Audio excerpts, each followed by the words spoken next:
Fire falling from the sky January 10, 1941. 11:20 a.m. Central Mediterranean, south of Sicily. The scream cuts through the wind like a blade, but it starts faint. Almost mistaken for the carrier's own machinery, then rises into a high-pitched mechanical howl that makes men flinch before they think. Sailors on the flight deck of HMS Illustrious look up instinctively, squinting against the sun. Stukas. The sound grows louder, sharper, more violent. You can almost feel it vibrating in your chest. Rattling teeth, tightening throats. Someone shouts a warning, but it's already too late. Out of the pale winter sky, the first Junkers Ju-87 drops its nose and dives straight at the carrier. Sirens scream from its landing gear. A deliberate terror weapon meant to freeze men in place. Anti-aircraft guns open fire, tracers clawing upward, but the dive bomber keeps coming, steady as if on rails. On the bridge, Captain Dennis Boyd grips the rail, knuckles white. He has seen air attacks before. He knows this one is different. Too precise, too calm, hard to port. He orders. The great ship begins to turn, flight deck tilting slightly beneath the men's boots. Aircraft chained to the deck strain against their restraints. The sea flashes white alongside the hull. Then the bomb hits. The impact is not a single sound but a sequence. A metallic punch, a tearing shriek, a deep, concussive blast that seems to come from inside the ship itself. The deck buckles upward. Flames burst through seams that were solid seconds earlier. Men are thrown off their feet. One is lifted clean into the air and disappears in smoke. Another slams into a gun mount and does not get up. Before anyone can breathe, the second Stuka dives. Another scream, another plunge, another explosion. Within minutes, Illustrious is being systematically dismantled from above.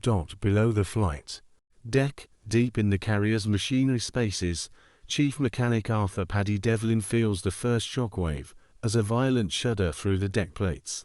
He looks up from a pressure gauge just as the lights flicker and die, plunging the compartment into a dim red emergency glow.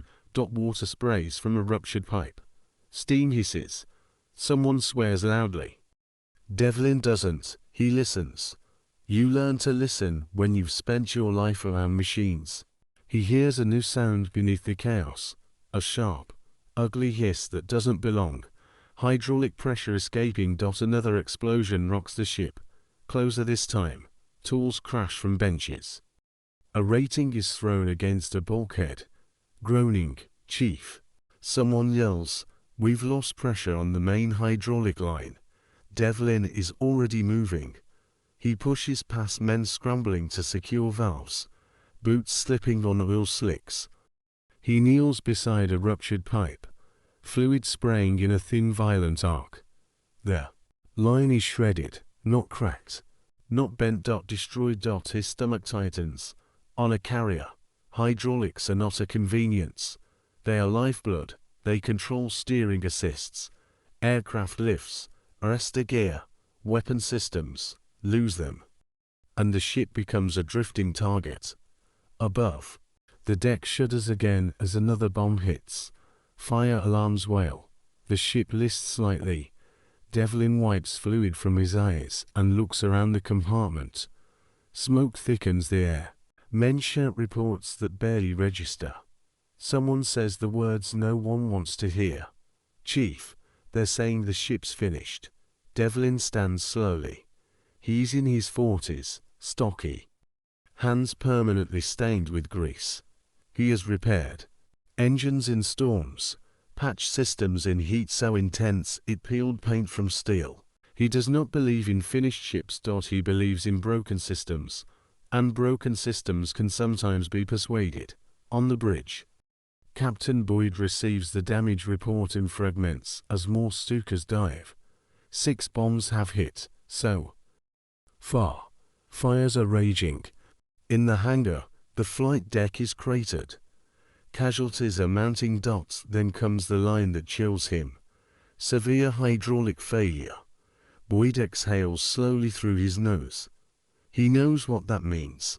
Without hydraulics, Illustrious cannot fight, cannot recover aircraft, cannot maneuver effectively, and worst of all, she cannot escape. The Luftwaffe knows it too. The dive bombers keep coming.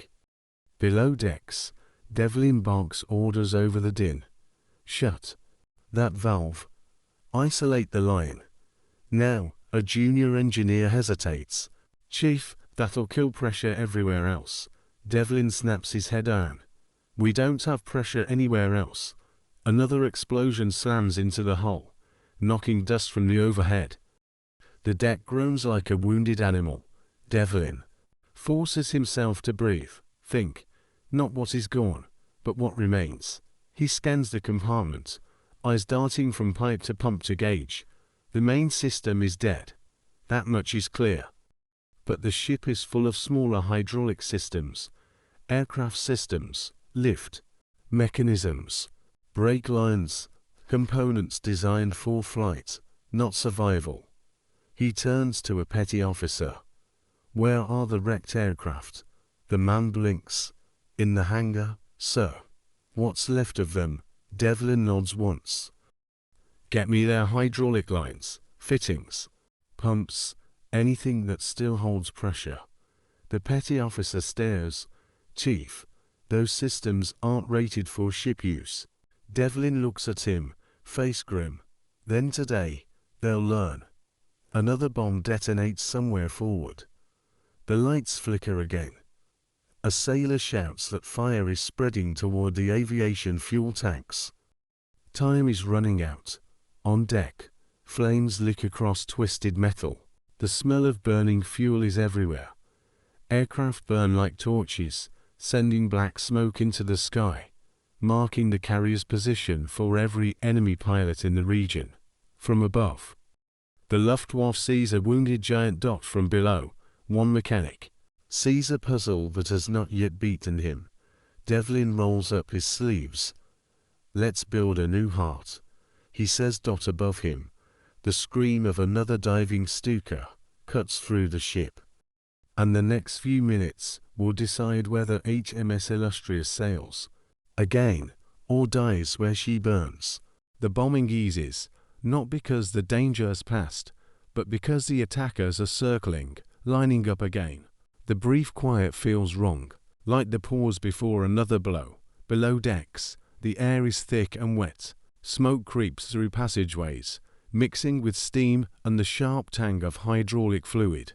Men move by feel now, hands sliding along bulkheads, voices hoarse from shouting. Arthur Devlin stands over a mess of twisted piping, listening to the ship. She is still alive, barely. A rating rushes in, face blackened.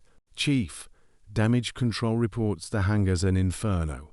They're saying the lifts are dead, aircraft trapped below. Devlin nods. He already knows why.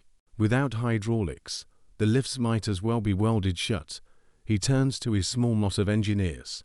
These are not officers with clipboards. These are men who know machines by sound and smell. Men who have kept engines alive with wire and faith. We're going to borrow pressure from the aircraft systems, Devlin says. Not all of it. Just enough. One of them swallows. Sir, that's not in any manual.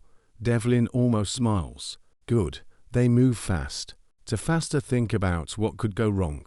In the hangar above, wrecked swordfish and formers lie twisted and burning. Crews drag hoses through smoke, wrenching intact hydraulic lines from broken wings. The heat is brutal. Paint bubbles. Ammunition cooks off with sharp cracks. A bomb shakes the ship again. Someone falls. Another man hauls him back up and keeps going. The Luftwaffe returns. On the bridge, Captain Boyd watches Stukas dive again, their silhouettes crisp against the sky. The anti-aircraft guns are firing slower now. Crews are exhausted. Ammunition is running low. Another hit forward. Another plume of smoke. Boyd feels the deck shudder beneath his feet. He knows what the enemy sees.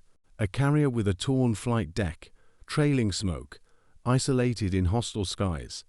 They think she's already dead. Down below, Devlin crawls into a cramped space beside an auxiliary pump. Sweat pours down his face, cutting clean lines through the grime. He fits an aircraft hydraulic line to a ship fitting that does not quite match. He forces it. Threads bite. Metal complains. Pressure test. He barks. A pump whines. The line trembles. For a moment, nothing happens. Then the gauge needle lifts. Just a fraction. Devlin exhales slowly. Again, more pressure. Still low.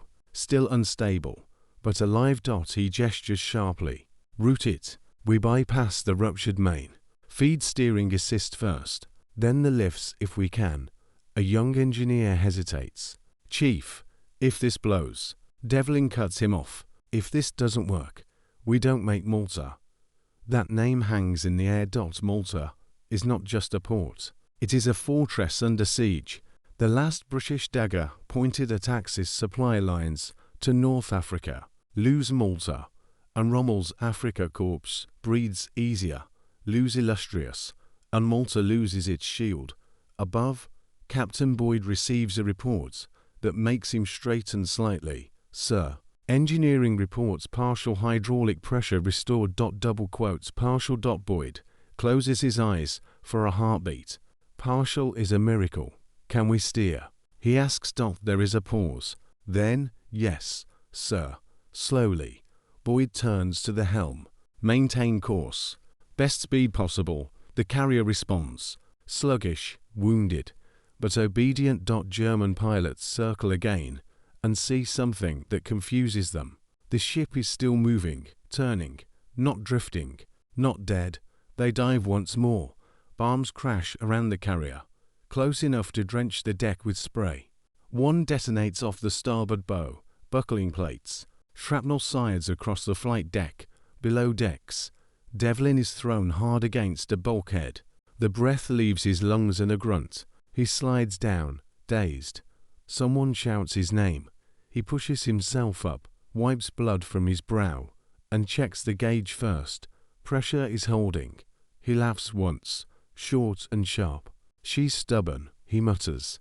The improvised system is a nightmare of mismatched components. Aircraft lines feeding ship controls. Valves never meant to work together forced into cooperation. Every vibration threatens to tear it apart.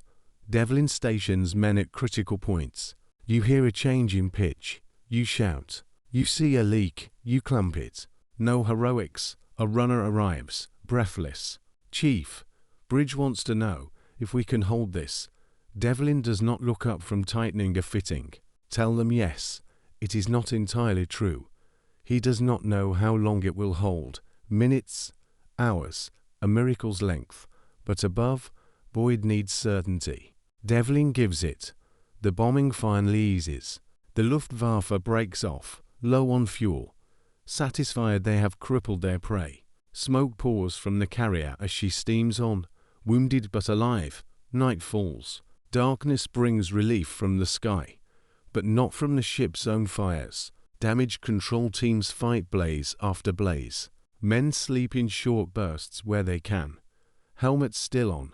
Devlin remains awake. He walks the length of his creation again and again, listening to the pumps, feeling the lines with his hands, like a doctor checking a pulse. At one point, a valve begins to chatter.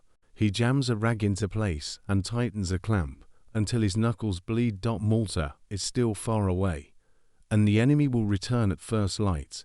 Devlin leans against the bulkhead for a moment, breathing hard. He knows the truth now. He has not fixed the ship. He has only bought her time. And tomorrow, time may not be enough. Above him, the carrier pushes through the dark Mediterranean, engines throbbing, smoke trailing into the night like a signal flare. Somewhere in the distance, enemy aircraft refuel. The next day will decide whether this improvised heartbeat carries HMS Illustrious to safety, or finally gives out beneath her. The Mediterranean is black glass under a moonless sky. HMS Illustrious moves through it slowly, a wounded animal refusing to lie down. Fires still burn deep inside her, glowing through vents, and seems like embers under skin. Smoke drifts low across the water, a dark ribbon that any patrol plane could follow at dawn. Below decks, Arthur Devlin has not sat down. He stands with one hand on a bulkhead, the other resting lightly on a hydraulic line that should never have existed. It vibrates under his palm, alive, uneven, breathing in short mechanical gasps. You can almost feel the tension with him. One surge to strom, one fitting to loose, one unlucky roll of the ship dot, and it all ends. A sailor approaches quietly, voice low. "Chief, damage control says the fires are mostly contained." Devlin nods, eyes never leaving the gauge. "Good. Less heat. Heat kills pressure." The sailor hesitates. "Sir, do you think the Germans will be back in the morning?" Devlin finally looks at him. His expression is tired, but clear. They would be fools not to. On the bridge, Captain Dennis Boyd studies the night through binoculars that show nothing but darkness. His ship is limping at reduced speed, steering sluggish, every turn a negotiation between helm and hydraulics. He knows the enemy is watching even when unseen. He also knows what is at stake. If Illustrious sinks, British carriers withdraw from the central Mediterranean. Malta becomes isolated. Axis convoys run freer. North Africa tilts. All because of one ship. He turns to the officer of the watch. "Signal Malta. Inform them we are inbound. Request maximum air cover at first light." Below, Devlin receives word of the signal. Malta. The name is repeated quietly among the engineers like a prayer. They work through the night, reinforcing their improvised system where they can, cannibalizing more aircraft parts, tightening clamps, rerouting lines around areas still hot from fire. At one point, a pump falters. The whine drops in pitch, almost too subtle to notice. Devlin hears it instantly. "Shut it down. Now." Pressure dips. The ship groans as steering assist weakens. On the bridge, Boyd feels the delay in response and grips the rail. Down below, Devlin strips the pump casing bare with hands that shake from exhaustion. He swaps a damaged seal with one taken from an aircraft brake assembly. The pump restarts. Pressure returns. Devlin exhales slowly. He had been holding his breath without realizing it. Just before dawn, a lookout reports engine noise in the distance. Not friendly. St. The alarm sounds again, echoing through compartments that still smell of smoke and burned oil. Men scramble to stations, some barely awake, eyes red, movement stiff. Devlin looks up at the sound, then back to his system. "Hold," he whispers, not to the men, but to the machine itself. The first dive bomber appears out of the pale morning haze like a dark insect. Anti-aircraft fire erupts, sharper now, more desperate. Tracers claw upward as the Stuka dive is, sirens screaming. Nose locked on the carrier's wounded deck. Impact. The bomb explodes off the port side, close enough to lift the ship and slam her back down. Water floods compartments. The lights flicker. The hydraulic line under Devlin's hand bucks violently. A fitting blows. Fluid sprays across the compartment like rain. Pressure drops fast. Devlin shouts, "Clamp it. Clamp it now." Men dive in, wrestling the line. Hands slick, boots sliding. One man slips and nearly falls into the spray. Another grabs him and keeps tightening. Above, Boyd feels the ship begin to answer the helm. Slowly again. Engineering. He demands. The reply is strained. Pressure fluctuating. "Sir," but holding. Another Stuka dives. Another explosion. Shrapnel tears through the flight deck. Casualties mount. Devlin's world narrows to sound and touch. The pitch of the pump. The feel of vibration. The angle of the gauge needle. The clamp holds. Pressure steadies. The Germans pull away again. Fuel spent. Satisfied they have delivered the killing blows. They are wrong. Barely. By late morning, Malta's fighters rise to meet the next wave. Hurricanes streak overhead, engaging the dive bombers before they can line up. For the first time since the attack began, The sky feels less hostile. The carrier continues on. Men collapse where they stand. Some sleep sitting against bulkheads. Others stare at nothing, minds still in the dive. Devlin finally allows himself to sit on a crate. His hands tremble now that the immediate danger has passed. He stares at the tangle of tubing and fittings that has kept a fleet carrier alive. It should not work. It is working anyway. A messenger arrives from the bridge. Captain sends his thanks. Chief says, "We owe you this ship." Devlin snorts softly. Tell him the ship did most of the work. But in his chest, something tight loosens. Hours later, the outline of Malta appears on the horizon. Low, brown, scarred, a fortress battered by siege darts. As the carrier approaches, sirens wail across the island. Enemy bombers are inbound again, desperate to finish the job at the harbour mouth. Devlin rises slowly, joints stiff. He checks the system one more time. Pressure is low, dangerously low. He knows now what the next test will be. Not the open sea. The harbour. Tight turns. Rapid responses. No room for error. He looks at the gauge, then up at the overhead, imagining the narrow channel ahead. "Come on," he murmurs. "Just a little longer." Above, Captain Boyd orders the approach. The ship begins her turn toward Grand Harbour. The hydraulic system groans, and for the first time since Devlin built it, the needle wavers toward zero. The harbour mouth looms closer. Grand Harbour, Malta, a slit of water cut between stone walls and gun emplacements, barely wide enough for a wounded carrier to slip through. Smoke hangs over the island like a permanent bruise. Anti-aircraft guns bark from every direction, already engaging incoming bombers. On the bridge of HMS Illustrious, Captain Dennis Boyd watches the entrance grow larger in the forward viewports. His jaw tightens. This is the moment that will decide everything.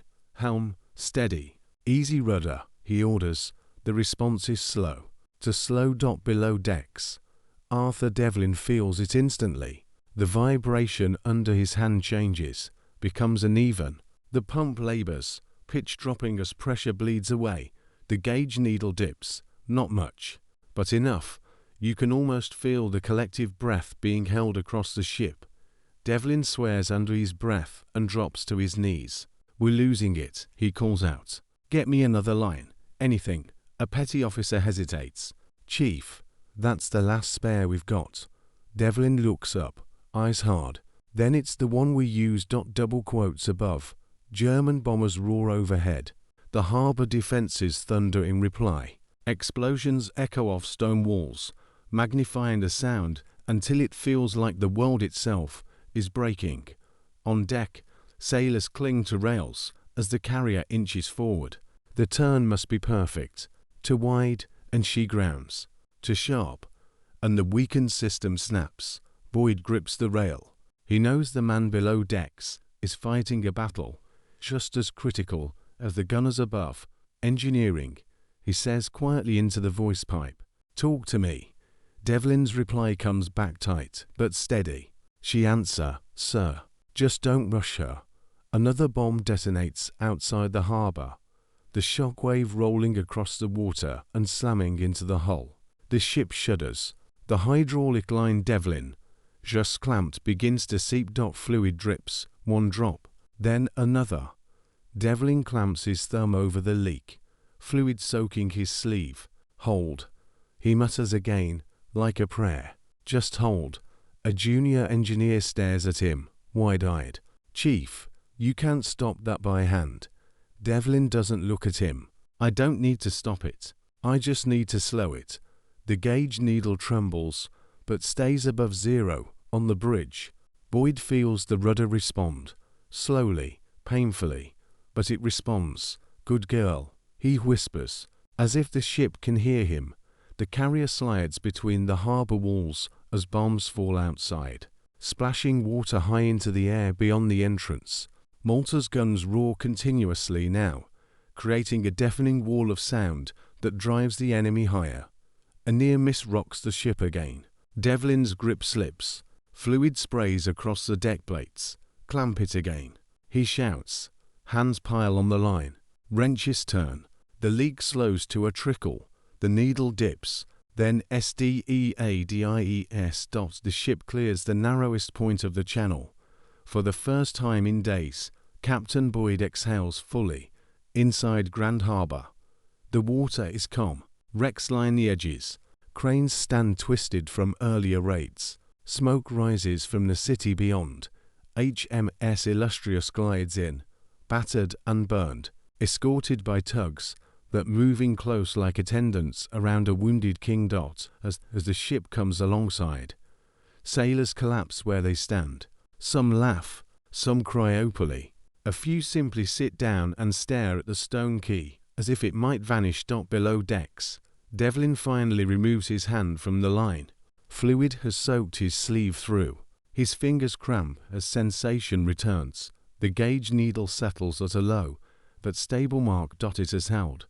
A message crackles down from the bridge. Chief Mechanic Devlin to the captain. Devlin wipes his hands on his trousers and makes his way upward through the ship, passing men who nod at him without fully knowing why. On the bridge, Boyd turns as Devlin enters. For a moment, neither man speaks. Then Boyd steps forward and offers his hand. "You saved my ship," he says simply. Devlin shakes it, uncomfortable. She wasn't done yet, outside. Enemy aircraft turn away. Unable to reach the carrier, now sheltered by the harbour's guns, Malta has its carrier and the Mediterranean war has just changed course.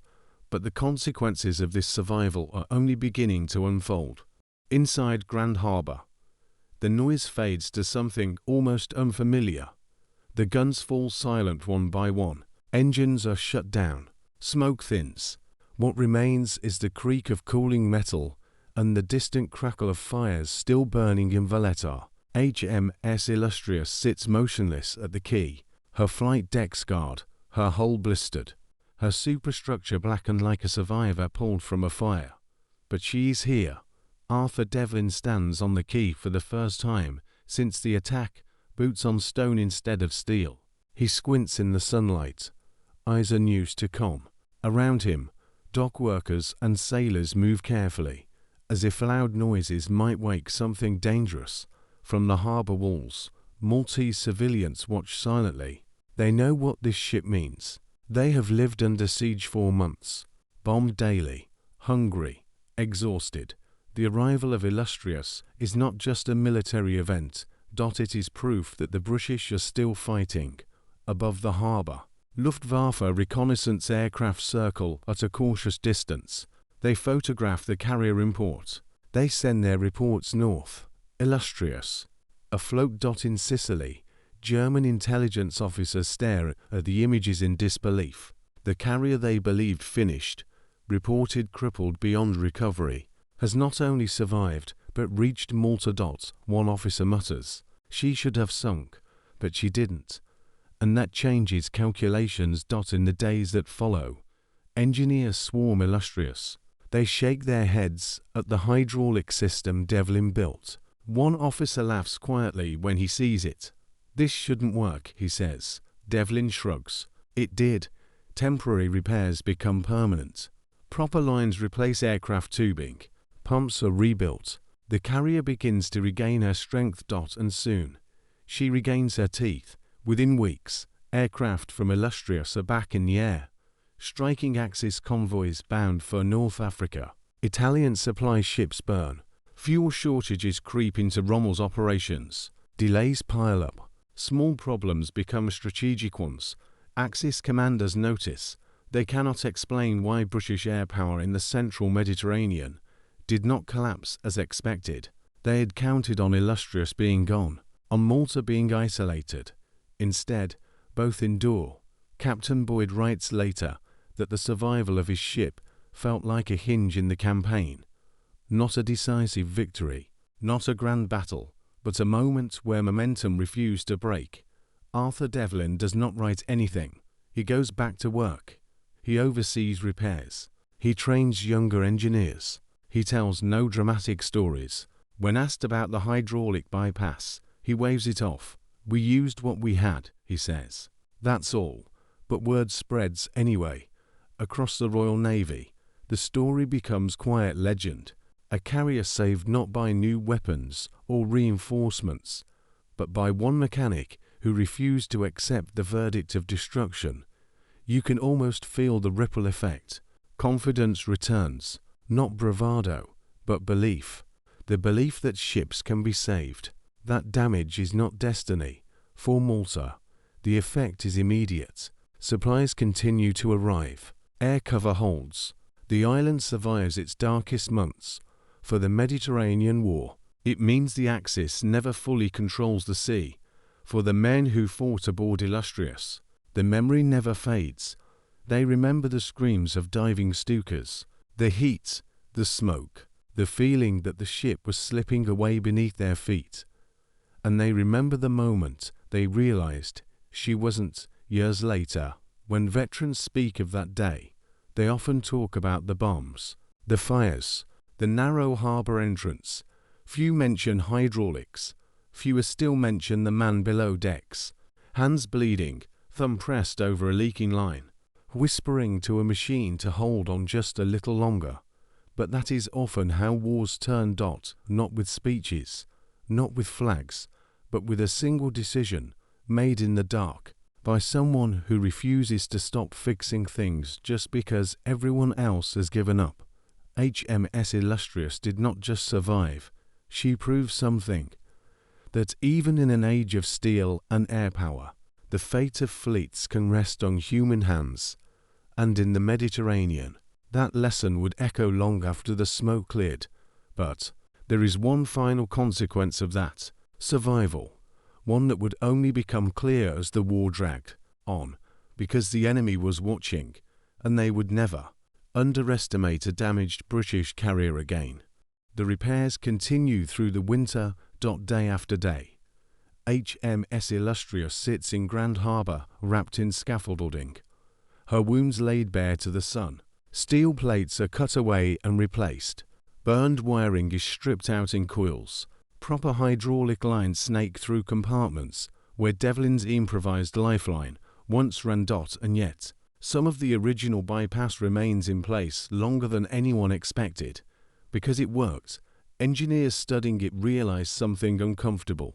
In peacetime, the system would never have been approved. Too crude, too inelegant, too risky. In war, it was perfect. Arthur Devlin watches the work from the sidelines, occasionally stepping in when a younger mechanic hesitates. He does not lecture. He demonstrates. He shows them how to listen to pumps, how to feel vibration through metal, how to tell when a system is lying to you. You don't argue with machines. He tells them quietly. You negotiate. By spring, Illustrious is back at sea. Not pristine, not fully healed, but operational. When her aircraft launch again, there is no ceremony. Just engines roaring to life and planes lifting into the sky, one after another. Over water, the Axis still wants to control. German intelligence notes it immediately. The carrier they failed to kill is striking again. Convoys burn. Escorts scatter. The Mediterranean remains contested, not conquered. For Axis planners, it becomes a recurring frustration. Malta refuses to fall. British naval aviation refuses to disappear. Every assumption made in early 1940 proves unreliable. And deep in those failures lies a moment they never saw. A mechanic kneeling in smoke, choosing to try instead of surrender. Arthur Devlin never becomes famous. He does not give interviews. He does not write memoirs. His name appears in reports, then fades into footnotes. He returns to his duties, later serving on other ships, fixing other problems that never make history books. But among the men of Illustrious, his name carries weight. They remember the night the ship should have died. They remember the sound of pumps restarting when hope had already gone quiet. They remember Malta rising on the horizon years later. Long after the war, one former sailor will say this: "We all thought it was over. The bombs, the fires, the way the ship groaned. But somewhere below, someone decided it wasn't. That decision mattered, because HMS Illustrious did not just survive an air attack. She denied the enemy a victory they needed. She kept Malta alive when it mattered most. She reminded a fleet and a nation that damage is not defeat. And she proved a truth that still echoes through military history, that sometimes the difference between losing a war and changing it is one mechanic. One fix and one refusal to stop. End.